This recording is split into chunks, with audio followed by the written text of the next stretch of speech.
اعوذ باللہ من الشیطان الرجیم بسم اللہ الرحمن الرحیم۔ السلام علیکم پیارے بچوں، آج کا موضوع ہے نعت اشعار کی تشریح بند نمبر 2۔ تو کل ہم نے بند نمبر 1 پڑھا اور اس کے علاوہ نعت اور رسا جاویدانی پر مختصر نوٹ لکھے۔ تو آج کا جو بند نمبر 2 ہے تو اس طرح سے ہے: تو اے ابر رحمت جو دنیا میں آیا، شرف آدم و آدمیت نے پایا، تو وہ سرو قامت نہیں جس کا سایہ، مگر بن کے رحمت تو عالم پہ چھایا۔ قدم تیرا جب سے پڑا ہے زمیں پر، زمیں فوق رکھتی ہے عرش بری پر۔ تو پہلے الفاظ کے معنی۔ ابر کا معنی ہے گٹھا، بادل۔ رحمت کا معنی ہے مہربانی، کرم، بالش۔ شرف کا معنی ہے بزرگی، عزت، خوبی۔ آدم کا معنی ہے نسل انسانی کا سب سے پہلا انسان۔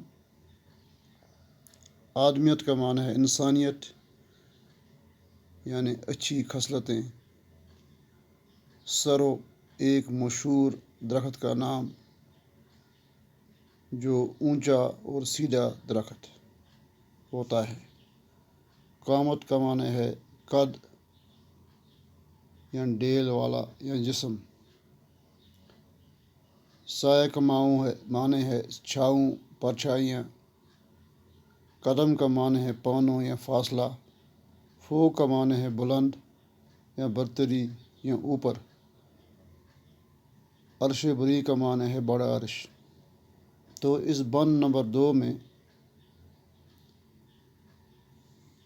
رسا جاویدانی حضور صلی اللہ علیہ وسلم کی تعریف میں فرماتے ہیں کہ حق تعالیٰ نے آپ کو رحمت للعالمین کے منصب جلیل پر فائز فرما کر مخلوق کی ہدایت اور رہنمائی کے لیے اس دنیا میں بھیجا گیا، اور آپ کے آنے سے آدم اور آدمیت نے شرف حاصل کیا۔ آپ وہ سرو ہیں جس کا سایہ ہی نہیں ہے، یعنی عام انسانوں کے برعکس آپ کے جسم مبارک کا سایہ ہی نہیں ہے، گویا کہ آفتاب کی روشنی اور دھوپ میں آپ کا کوئی عکس زمین پر نظر نہیں آتا ہے، مگر سارے جہاں پر رحمت بن کر چھا گئے آپ نے جب زمین پر اپنے مبارک قدم رکھے، تب سے زمین کا مرتبہ بڑھا اور وہ عرش بری سے بھی اونچی شان والی بن گئی۔ اور اس کے بعد بند نمبر 3 ہے: پیام آشتی کا ہے قرآن تیرا، ہوا جاگزیں دل میں فرمان تیرا، کرم ہر کسی پر ہے یکساں تیرا، ہے دھرتی کے کندھوں پر احسان تیرا۔ جو شفقت مسلمان کے حال پر ہے، وہی غیر مسلم پر تیری نظر ہے۔ تو یہاں پہلے الفاظ کے معنی۔ پیام کا معنی ہے اپنی کوئی بات کسی تک پہنچانا، یعنی نسبت بھی اس کا معنی دوسرا ہے۔ آشتی کا معنی ہے صلاح، نرمی، ملاپ یا امن۔ قرآن یعنی لغوی معنی پڑھنا، یعنی اصطلاحی معنی یعنی کلام اللہ۔ فرمان مانے حکم، یا اس کا دوسرا معنی بادشاہی حکم بھی ہے، پروانہ بھی اس کا معنی ہے۔ کرم کا معنی ہے کام یا فعل، یا دوسرا معنی اس کا نصیب بھی ہے۔ جا گزین ہونا، اس کا معنی ہے جگہ بنانا، یعنی کسی جگہ ٹھہرنا۔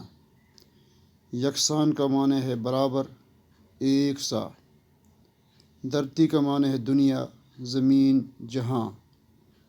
کندھے کا معنی ہے شانہ یا کاندھا۔ احسان کا معنی ہے اچھا سلوک، کسی کے ساتھ بھلائی کرنا۔ حال کا معنی ہے موجودہ زمانہ، یعنی کیفیت۔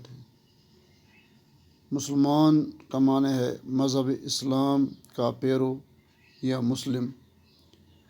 شفقت کا معنی ہے رحم یا مہربانی یا غمخواری۔ غیر مسلم، یعنی اس کا معنی کافر ہے، یعنی جو خدا کا انکار کرے، یعنی خدا کا نہ ماننے والا جو ہو، یعنی جو مسلمان نہ ہو۔ تو نظر ہم نے بار بار اس کا معنی آپ کو پتہ ہی ہے، یعنی نظر کا معنی ہے نگاہ یا بصارت یا دیکھنا۔ تو اس بند نمبر 3 میں رسا جاویدانی حضرت محمد صلی اللہ علیہ وسلم کی تعریف میں فرماتے ہیں کہ غار حرا میں رب نے آپ کو ایک پیغام سنایا، جس کو لے کر آپ اپنی قوم میں آئے، اور اس کی آواز پورے مکے میں تیزی کے ساتھ پھیل گئی، اور دیکھتے ہی دیکھتے یہ آواز سارے عرب میں پھیل گئی، اور یہ آواز قرآن شریف کی صورت میں نمودار ہوئی، یعنی خالق کائنات نے آپ صلی اللہ علیہ وآلہ وسلم کے ذریعے انسانیت کی خیر و فلاح اور نجات کے لیے ایک ناقابل ترمیم اور محفوظ دستور عمل اور ضابط حیات عطا کیا۔ عرب جہاں پر لوٹ مار، خانہ جنگی اور غارت گری کا بازار گرم تھا، وہاں سکھ، چین اور شانتی کا پیغام لے کر قرآن شریف آیا۔ آپ کی مہربانی اور احسان ہر ایک کے لیے یکساں ہے۔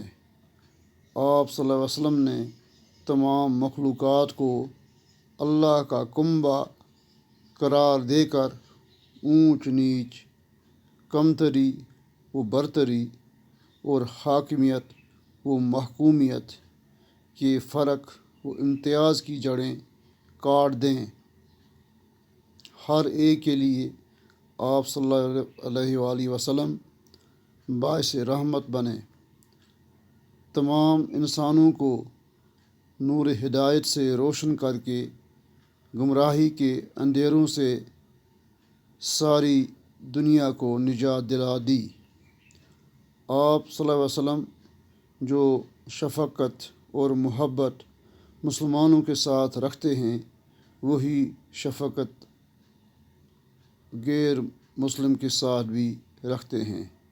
ایک طرف آپ صلی اللہ علیہ وسلم نے اللہ تعالیٰ کی عزت اور جبروت کو دنیا میں قائم کیا، اور دوسری طرف مساوات اور وحدت نسل انسانی کو بھی کمال درجے پر پہنچا دیا۔ باقی وسلام۔